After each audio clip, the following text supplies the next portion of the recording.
Broadcasting live from the Business RadioX studios in Phoenix, Arizona. It's time for Valley Business Radio, spotlighting the Valley's best businesses and the people who lead them.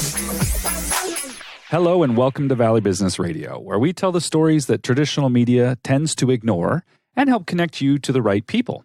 I'm your host, Dr. Adrian McIntyre, and I'm joined in the studio today by Abby Fink, publisher of the Arizona 100. Welcome back, Abby. It is always so nice to be here. It is so fun to do this show because the Arizona 100, a unique publication of 100-word stories that comes out twice a month, is available online. But this is a live, interactive discussion of some of the stories that are going to be coming up in the upcoming episode. And it's always such a treat for me to get this view into what's going on around the great state of Arizona. Well, for us too, as you know, you kind of end up in a little bubble sometimes and you don't realize what's happening outside of your own market till we get all these really incredible stories shared with us. And we're like, wow, there's a lot going on in our beautiful state. There certainly is. What are some of the stories we're going to be learning about in the next issue? So, you know, one of the things that we talk about as a small business here in Arizona is really the value of having publicly held companies in the state, right? It adds a real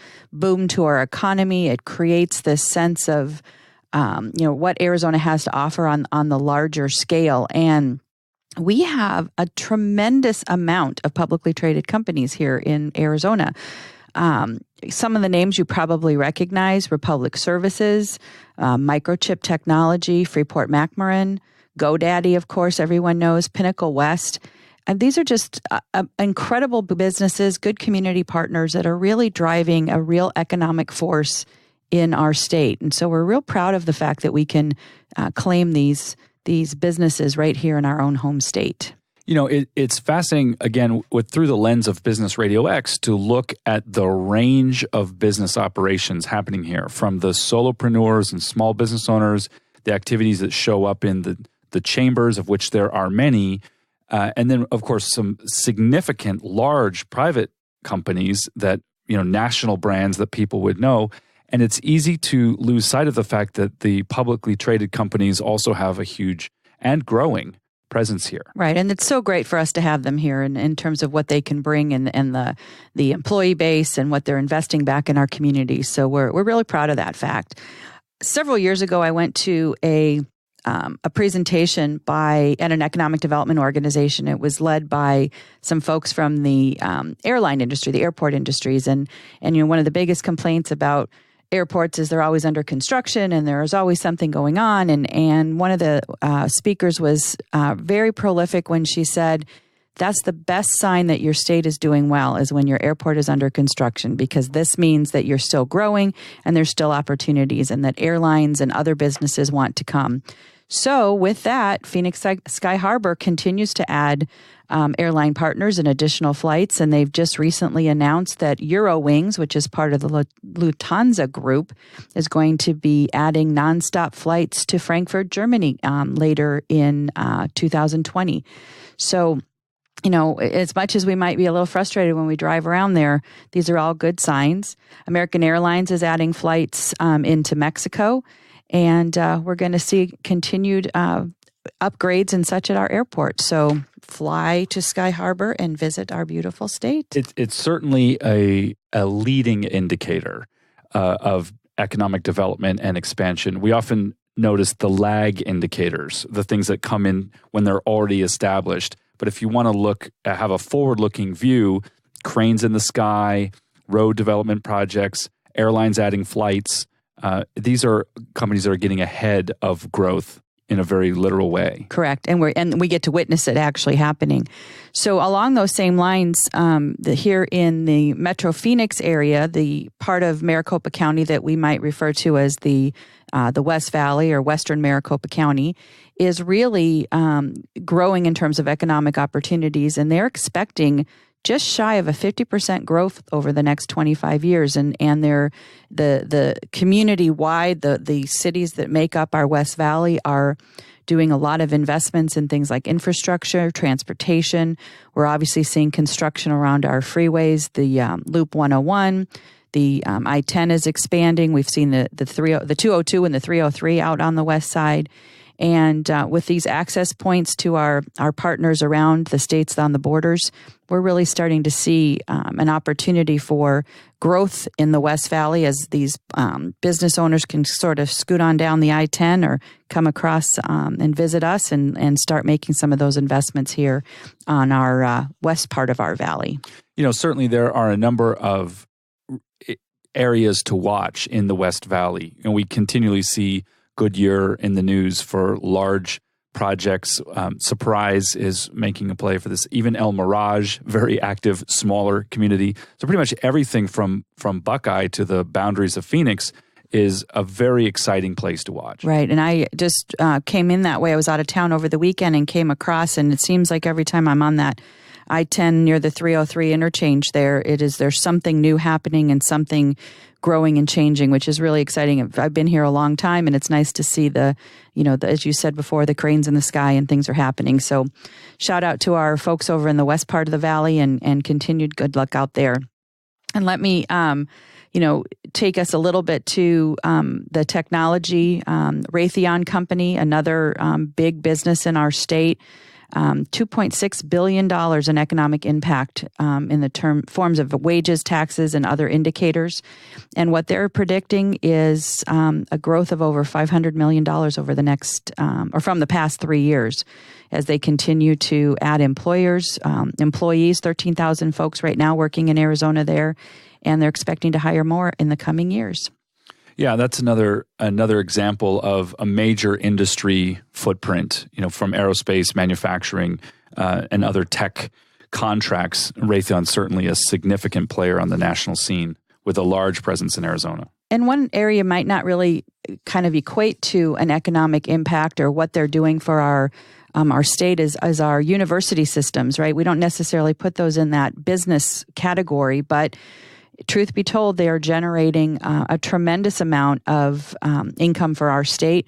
For instance, out at Northern Arizona University in Flagstaff, recent reports are showing about a $2.6 billion investment to the Arizona economy.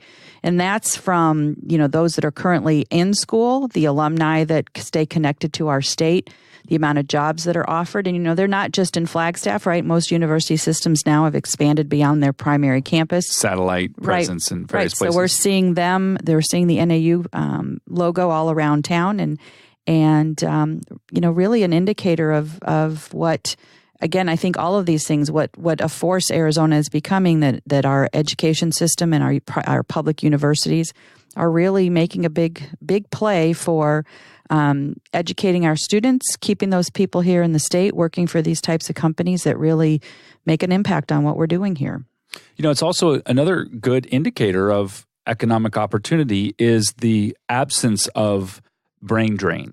So students who attend universities in the state who stay here instead of going off to the coasts to try to find jobs. Of course, that happens, but the fact that so many of the current alumni still reside in Arizona and are active in, businesses, nonprofits, and community organizations is a sign that the economy itself is quite strong. Right.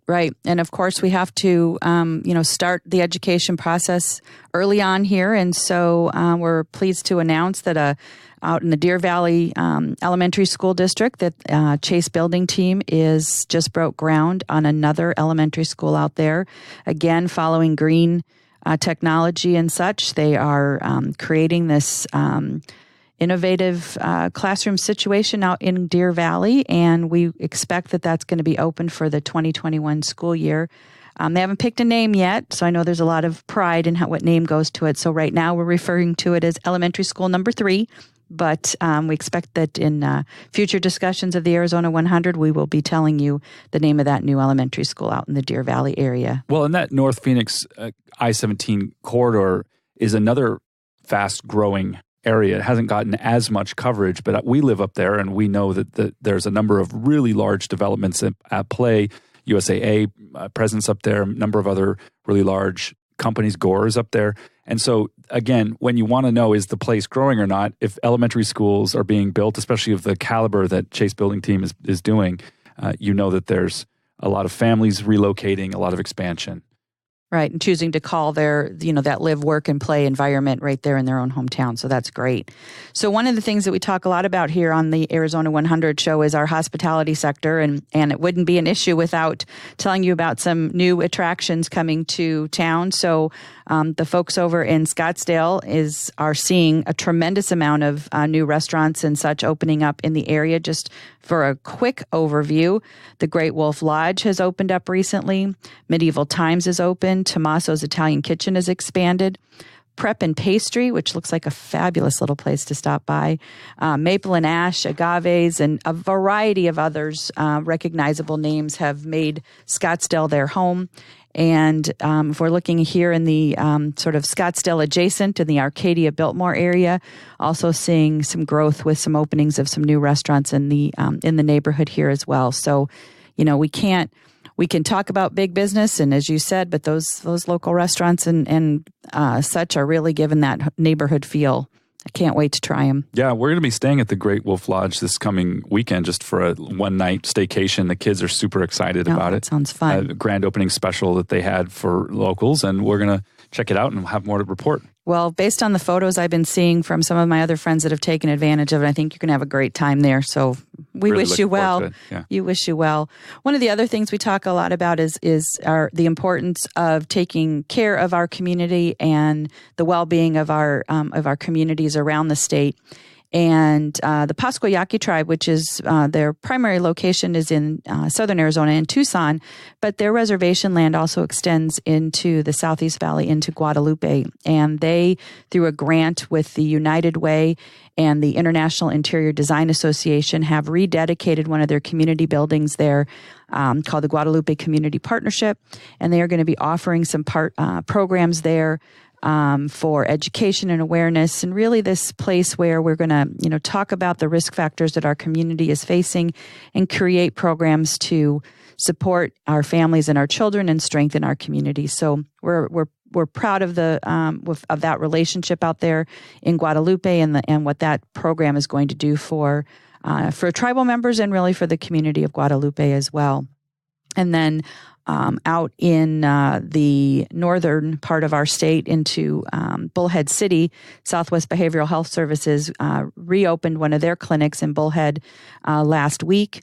They're going to be offering mental health treatment, psychiatric services, and other addiction and prevention programs there for inpatient as well as outpatient work. So they've been operating there since 2009, and this is just an expansion of the programs there. So as much as it's important to look at our business cycles, we also want to make sure that we're paying attention to what our community members need and make sure we have good, strong families. So shout out to these two groups. And Southwest Behavioral and Health Services, known for really being leaders in integrated care, which is a model that has physical and mental health dealt with in the same kind of holistic fashion with multiple practitioners, specialists available, and really being able to treat the whole human. Yep, which is so important, so important. And finally, back into the Southern Arizona market, Washington Federal, now known as WaFed Bank, has opened a commercial business center, which has really expanded their footprint there in Tucson. You'll see it on the corner of McGee and Oracle, and it's going to house commercial and real estate teams, and is being headed up by some of the longtime bankers with WaFed. Kim Dees is their senior VP. Georgia Velarde is joining as a VP and focusing in commercial real estate. And then they brought on a couple new individuals that have been working there in the Tucson market for a long time. So congratulations to WaFed and their new commercial business center.